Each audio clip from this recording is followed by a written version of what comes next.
تو سوائے ایسی چیز کے جس میں آپ کو کوئی نیا اکوپمنٹ اور اس کے لیے آپ کو ہفتہ 10 دن ہی چاہیے ہوتے ہیں وہ سیکھنے کا، افغان مجاہدین کو بھی ہم ایسے ہی کیا کرتے تھے.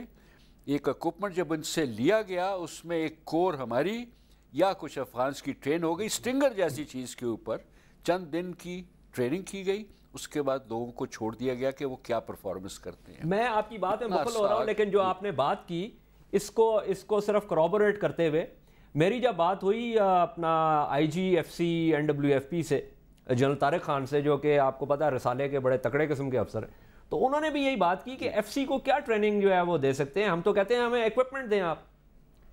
جی تو وہ بالکل آپ کی بات کروبوریٹ ہوتی ہے کہ وہ کہنے لگے کہ ہمارے جو لڑکے ہیں وہ اس علاقے کو بھی جانتے ہیں، وہ بچپن سے جو ہے اسلحہ لے کے جو ہے وہ پلے بڑے ہوتے ہیں اور ان کو بالکل پتا ہے کہ انہوں نے لڑنا کس طرح ہے، لیکن ہمیں کچھ ایکوپمنٹ چاہیے جو کہ وہ ہمارے لیے ضروری ہے.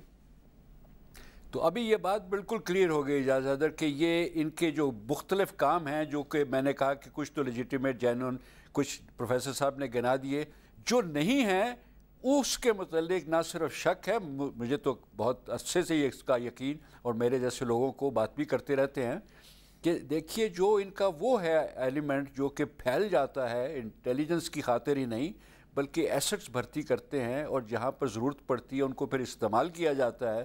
اور روگ آپریشن کا مطلب یہی ہے کہ کریں گے آپ لیکن نام کسی اور کا لگے گا. فالس فلیگ آپریشن ابھی تو نئی ٹرم بڑی عام ہو گئی ہے. یہ وہی چیز ہے جو کہ جس کے متعلق غالباً اس وقت ہم بات کرنا چاہ رہے ہیں. تو یہ میں نے ایک اور بھی آپ سے بات پوچھی تھی جنرل صاحب کہ جو اس زمانے میں جو کچھ ٹرینرز آئے وہ ایس اے ایس کے بندے تھے یا ان کا اسپیشل بورڈ اسکواڈرن کے بندے تھے، برطانیہ سے آئے، یا ایم آئی 6 کے بندے تھے، اس میں ہمارے بھی لوگ شامل تھے. تو بجائے اس کے کہ اس طرح کی جو پی ایم سیز ہیں ان کو بلایا، اگر ہم ایک لمحے کے لیے مفروضہ تسلیم کر لیں کہ واقعی ٹریننگ کے لیے ہی بلایا جا رہا ہے، تو کیا بہتر نہ ہوتا کہ یہ ایسی آرگنائزیشن سے آتے کہ جو کہ بدنام زمانہ نہیں ہے؟ اجاز یہ بالکل صحیح بات ہے. اس زمانے میں ہم انچارج تھے نا سب پورے کے، ہم فیصلہ کرتے تھے کہ ہمیں کتنی مدد چاہیے، کون سی چیز چاہیے، کیسے آپریشن ہوگا افغانستان کے اندر بھی. ابھی وہ فیصلہ ہم نہیں کر رہے ہیں. ابھی ادھر سے بتایا جاتا ہے کہ آپ کو کیا چاہیے، آپ نے کیا لینا ہے اور ملنا ہے یا نہیں ملنا، لیکن ہم نے ایسے کرنا ہے. پروفیسر صاحب جب 200-250 گھروں کی بات کر رہے تھے تو اس وقت آپ کو میں بتا دوں کہ یہاں پر جن لوگوں کا کام ہے اس کو سیکیورٹی کا خیال رکھنا اور اس فیلڈ سے تعلق رکھتے ہیں، وہ اتنے پریشان تھے کہ انہوں نے اس کے متعلق بہت سارے نوٹس گورنمنٹ کو لکھے گئے کہ آپ دیکھیے یہ ہو کیا رہا ہے. تو اس کا مطلب صرف یہ کہنے کا ہے کہ ہم انچارج نہیں ہیں. اس کا مطلب تو یہ ہوا انچارج نہیں ہیں جی، اس کا تو مطلب یہ ہوا جنرل صاحب جو آپ نے بات کی، اور رضا صاحب جو جنرل صاحب نے بات کی، اس کے مطابق تو جو آپ یہ کہہ رہے تھے کہ یہ حکومت کی ذمہ داری ہے، تو اس کا تو مطلب یہ ہوا کہ حکومت کی مختلف جو ایجنسیز ہیں ان کا آپس میں ڈسکنیکٹ ہے. وہ یعنی وہ جیسے انہوں نے فرمایا کہ جو لوگ ان چیزوں کے سیکیورٹی کو دیکھتے ہیں ان کو تو بہت سارے خدشات تھے. نہیں دیکھیں، بنیادی چیز تو ذمہ داری تو آپ کی حکومت پہ آتی ہے، اور ویسے بھی انہوں نے صحیح بات کہی کہ ٹریننگ جو ہوتی ہے ہمیشہ ایکوپمنٹ سے ریلیونٹ ہوتی ہے.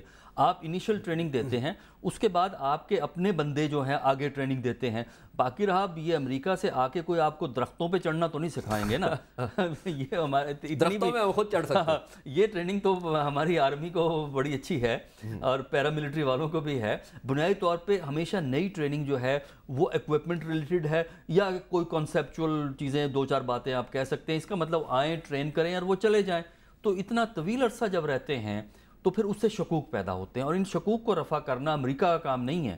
ان شکوک کو رفع کرنا ہماری حکومت کا کام ہے. نہیں، لیکن جنرل صاحب نے یہ کہا ہے کہ اب تو ہم جو ہے وہ انچارج ہیں ہی نہیں. نہیں، اگر یہ بات ہے تو پھر تو یہ افسوسی کی بات ہے نا کہ اگر حکومت انچارج نہیں ہے اور امریکہ والے ہی فیصلہ کرتے ہیں اتنے لوگ آئیں گے، یہاں رہیں گے، وہاں رہیں گے، پھر آپ کا تو انٹرنل سیکیورٹی پہ کوئی کنٹرول ہی نہیں ہے. انٹرنل سیکیورٹی پہ کوئی کنٹرول نہیں ہے. اس نقطے کے اوپر لیتے ہیں ایک وقفہ اور اس کے بعد میں جنرل دورانی کی طرف جاؤں گا، ان سے پوچھوں گا کہ ہم بہت ساری کانفرنسز جو ہے وہ اٹینڈ کرتے ہیں نیوکلیئر اسٹریٹجی پہ اور سارا کچھ، تو اس کی موجودگی میں دیکھتے ہیں کہ ہمیں دھمکیاں کیسے دی جا سکتی ہیں اور ہم ان دھمکیوں کے آگے کیسے کیوں سر جھکا رہے ہیں. وقفے کے بعد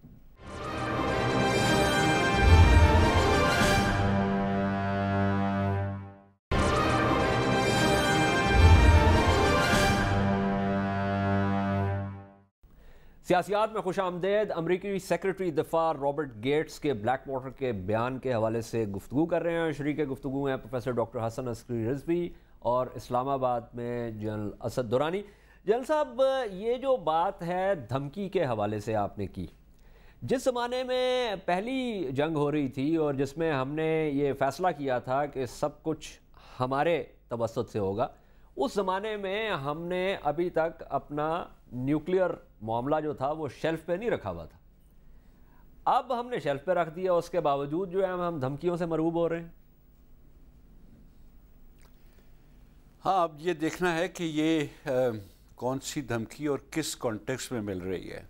اس میں اگر میں تھوڑی سی اگر بات بڑھاؤں جی میں تھوڑی سی اگر بات بڑھاؤں تو وہ جنرل مشرف صاحب کے زمانے میں جب یہ معاملہ شروع ہوا تو انہوں نے جو ہے آ کے ٹی وی پہ بھی یہ کہا کہ جب یہ مجھے فون آیا تو میں نے وار گیم کیا، اور وار گیم کرنے کے بعد میں نے فیصلہ کیا کہ میں نے کیا کرنا ہے.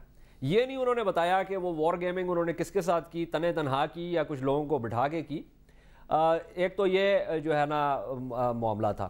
دوسرا جو ان کے جو سی جی ایس تھے اس زمانے میں، انہوں نے بعد میں آ کے کہا کہ جی ہمیں تو فوج کو تو پتہ ہی کچھ نہیں تھا کہ وہ کیا کر رہے تھے. جی، بہت ساری چیزیں جب اس طرح سے بات کی جاتی ہے تو کنفیوژن تو پیدا ہو جاتا ہے. یہ وار گیمنگ والی بات بھی ہم رہنے دیتے ہیں. وار گیمنگ اپنے دماغ پہ انہوں نے کر لی جس کی شاید ضرورت تو نہیں تھی.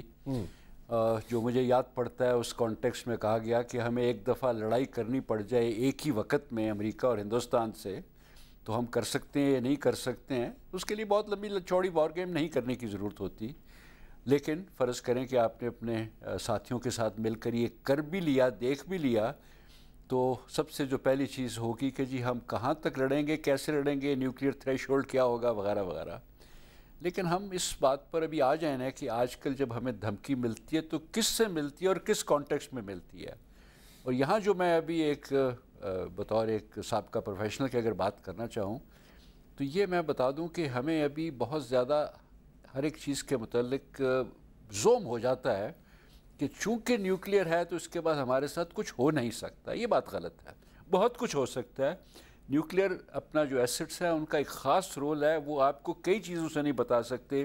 ایک تو ان چیزوں سے نہیں بچا سکتے جس کی ہم پروگرام کے پہلے حصے میں بات کر رہے ہیں.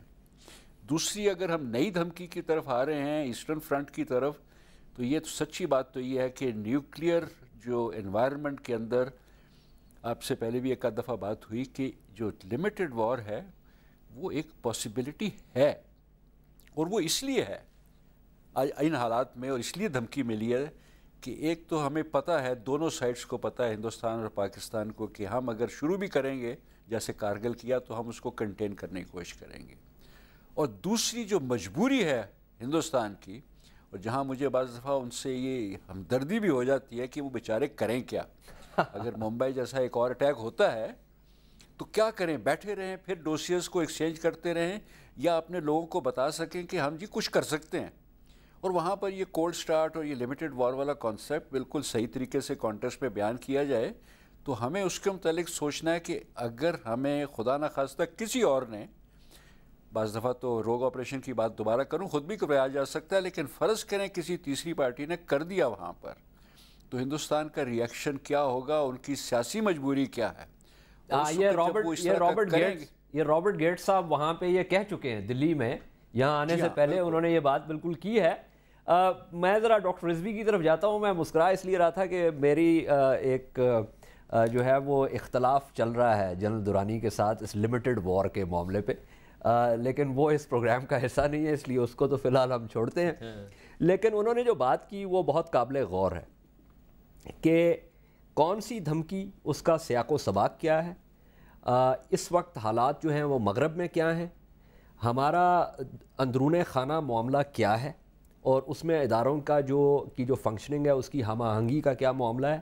اور اس کے بعد انہوں نے بات کی مشرق کی طرف سے جو نئی دھمکی ہے اس کے حوالے سے.